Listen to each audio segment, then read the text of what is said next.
This shabby beggar before me has lived for 100,000 years.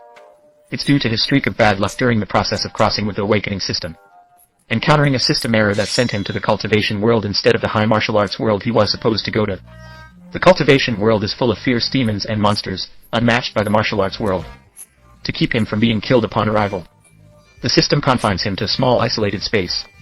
Practicing high-level swordsmanship in the martial arts, he has practiced for 100,000 years, and the once handsome young man has become an old beggar. Today, he has achieved invincibility through cultivation. He's been freed. And the first thing he will do after coming out is to go to a cultivation sect in this world to obtain elixirs. Restore the previously handsome appearance. The old beggar saved the fairy sister from the evil young cultivator to learn about the elixir of youth.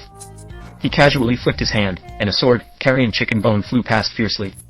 Before the young cultivator could react, a blood hole appeared on his thigh, penetrating from front to back. In the horrifying room, the sword energy began to crazily cut through his flesh. The young cultivator felt the excruciating pain. He fell from the wall, stuffing pills in his mouth madly. However, it had no effect at all. I hate it the most when people call me old and immortal. The old beggar smiled, tossing the chicken bone. He turned and glanced at the bound woman. With a smile, he said, "Don't panic, fairy sister, answer 2 questions for me, and I'll free you right away." "Ask, old man." The woman in the blue dress nodded, enduring the pain. Meanwhile, the young man next to her, consumed by sword energy, screamed wildly, "Master, help, he's so loud." The beggar casually waved his hand, and sword energy sealed the young man's mouth. Seeing this scene, the woman in the blue dress was shocked. The old man's body showed no true elemental fluctuations. He wasn't a cultivator at all. How can non-cultivators combat cultivators? This is too much terror. The old beggar ignored everything and turned around, saying, "First question, are you cultivators?" The woman in blue was surprised, then nodded. "Heaven's also helping me." The old beggar, upon hearing the answer, was thrilled. Continuing to ask, the second question, "Do you have a rejuvenation elixir?" The woman in the blue dress said, "We have the transformation pill at our Bright Moon Pavilion." But before she could finish speaking, the old beggar grabbed the woman's hand. Excitedly, he said, "I want to be friends." Feeling the greasy sound of the beggar's crying, the woman in the blue dress almost vomited her overnight meal. "I'll untie you now," she said. The old beggar's finger, pointing and sword aura shattered the rope binding the young man. "From today onwards, you are my good friend. I'll gut anyone who bullies you. I'll suffocate him."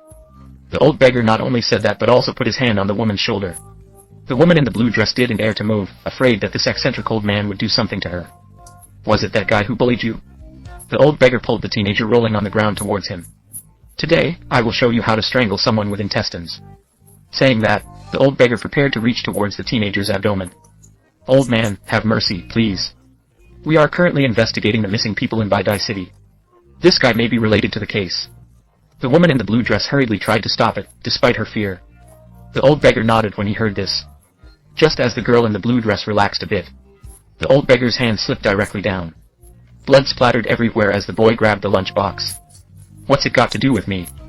The old beggar laughed happily, then pulled out a long string of intestines. He wrapped it around the boy's neck. The 2 girls saw this scene and immediately vomited. He silently moved away from him. Left. The beggar swung his intestines. The cold body of the young man was thrown into the air like a kite. He kept going until his insides burst. The old beggar wiped the blood off his hands and body. He grinned at the girl. "Were you discussing missing persons cases? There are many bodies under this courtyard. You go first and check if they're the ones you're seeking," he said, and then he put his hands in the ground, and the ground started shaking unexpectedly. Then an extremely domineering black sword energy cut out a huge circular shape along the edge of the courtyard. The beggar exerted some force. The entire piece of land was lifted up directly. The girls shivered as they watched. They swiftly took off. The surface of the ground was lifted, revealing a huge hollow below. A strong smell of blood rushed towards them. On the walls of the cave, there were densely packed rotten corpses hanging. The corpses' blood was already dried up.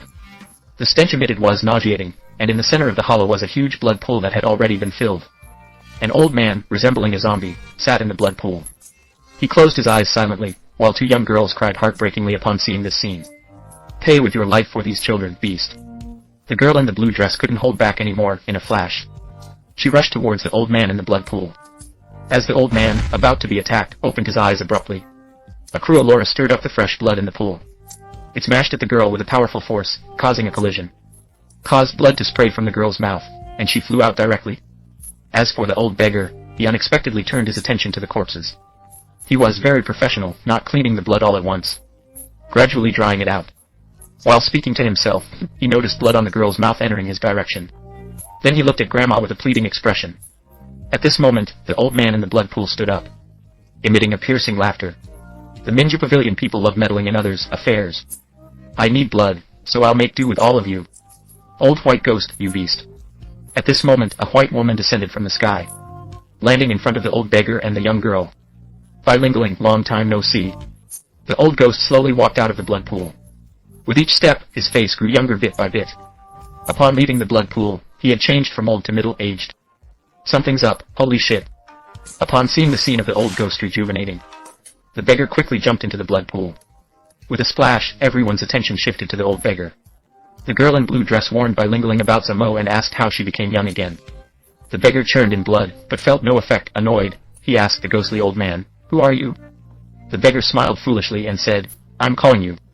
Just now, I strangled a little brat with my intestines. Before he died, he called me master." "Are you his master?" The old white ghost felt his blood boiling, but soon realized the beggar had no true elemental fluctuations. He sneered and demanded, "Apologize, old man, and I'll spare your life." Upon hearing this, the hot-tempered old beggar jumped out of the blood pool and pounced on the white ghost old man, startling him with his incredible speed. However, at that moment, the sound of bones cracking came.